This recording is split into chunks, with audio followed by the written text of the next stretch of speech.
tells me that I listen to the radio a little too much, but when you're listening to the fire radio and you listen to the dispatch, you dispatch one of your trucks to the city of Providence, okay, and the next call that comes in is for a child choking in your own town, and you're waiting for an out-of-town rescue truck to come in to service that child. See, to me, I can't digest that. And that's why we need to bring this to a head. But if the city of Providence comes back and says, look, we just can't afford to do that, what happens then? We'll make our decision based on their answers. I mean, quite frankly, I know, I have to speak with my chief, we know what our answer is going to be. I just would rather not say it right now. But I know Johnston, I'm not speaking for my two colleagues, but Johnston will make that decision, and we will do what's best for the people that live in the town of Johnston. Each of the three communities has communicated to Providence that you're ready to charge a flat fee of $500 per call? Correct. All three of you? Yes. Okay. And prior to now, none of the three communities has sought reimbursement for any calls? No. Do you know how many of those calls you each mentioned you weren't reimbursed for? We'd have to go through our billing, but as I said, when I look at some of the numbers, and I spoke with my chief and my EMS coordinator, well in excess of $100,000 a year. So, just for Johnston? Just for Johnston. You know? No, we're still doing the figures in East Providence. It's a very hard thing to calculate because you have to go through all the insurance companies to see who has paid and, what insurance company has paid, which has not, and who's eligible for insurance, who does not have insurance. So it takes a while to do those. And the different calls, for instance, his fireman may go to 100 calls in Providence and not 170 or advanced life support. That's a higher rate because they have to use more equipment. They have to use, obviously, if they have to administer drugs, if they have to defibrillate, whatever, they have to intubate, put a tube down a breathing tube down someone's airway. So it all depends, and that's very difficult. So we're looking at those numbers, but that's not really the issue. The issue is we want to start fresh. So we're going to turn the page. We've taken some hits. We've all taken hits. We're going to turn the page, and we want to, only because, unfortunately, in this state, or in this country, in this state, the economics does not seem to be getting any better. And we're looking at ways to obviously, retain some of the cash that we have. So it's important. And I'm sorry. Also in the city of East Providence, I've stated this to Commissioner Perry as well as Mayor Tavares, that we have received $16 million in asset forfeiture monies. And I'd be willing to work out, if we could, with Providence. Again, we want to help our communities surrounding us, especially our capital city.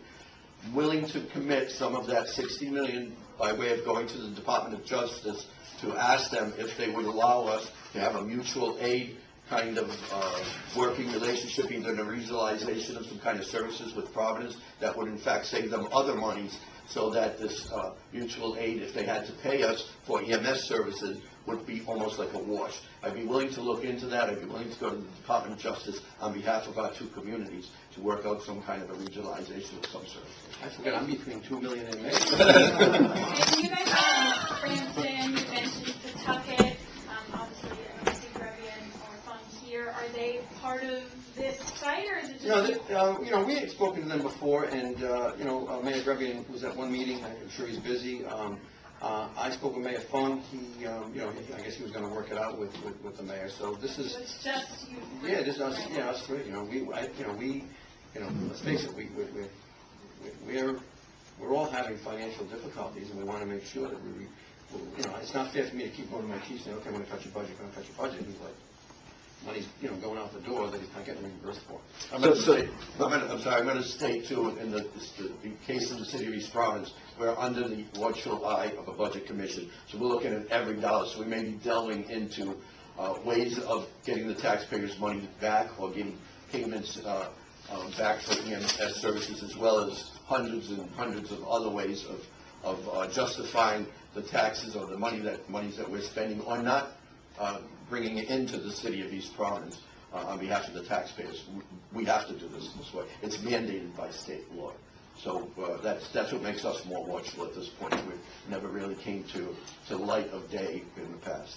And one of the concerns I have in Johnson, as I said earlier, we're 26 square miles, and we have our rescues strategically located. However, in the western part, the furthest part of the town, if that rescue's out of service in Providence, or even on another call, and I've got a rescue that's down, that's say Atwood Avenue, which is right down the road, that's in Providence, I've only got one rescue up. Now that rescue has to travel from there all the way up to the West End. So that, minutes, and I said that, I didn't say it tongue in cheek, minutes mean a lifetime. When someone's having a heart attack, or a stroke, or a baby's choking, like the mayor said, or someone's not breathing, minutes mean a lifetime. It really and truly does. I mean, the firemen are prepared when they get there. They can perform miracles. However, they got to get there in time.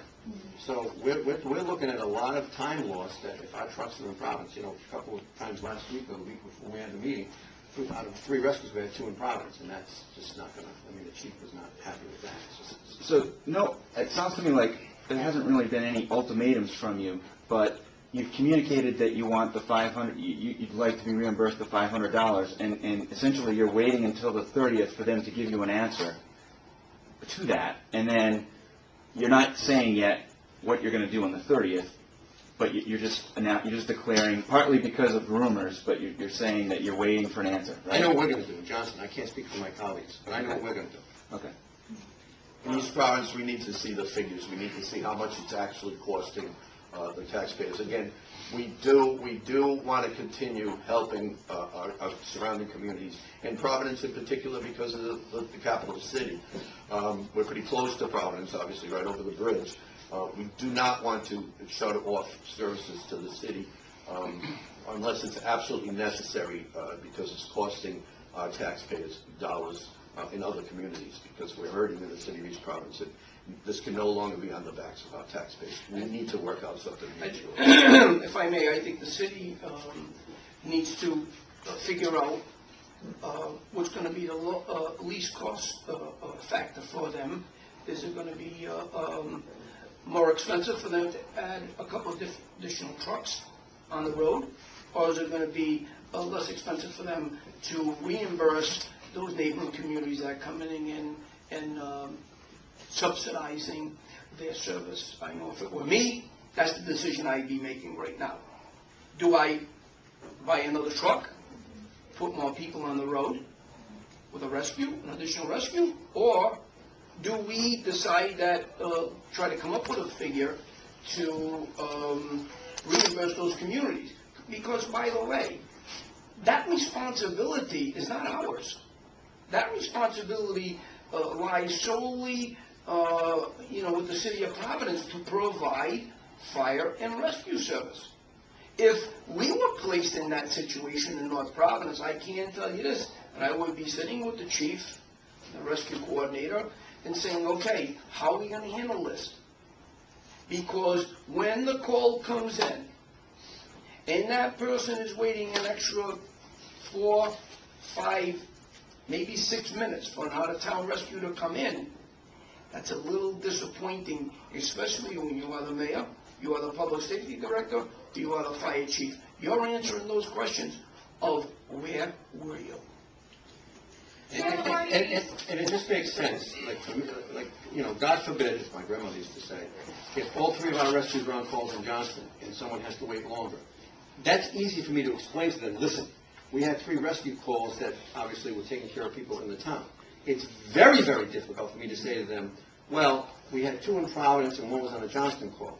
They don't want to hear that, not when their loved one is on the ground, okay, and their life's in peril. And once again, they do, is it 35,000 calls a year, rescue calls a year, Providence, Chief Steve?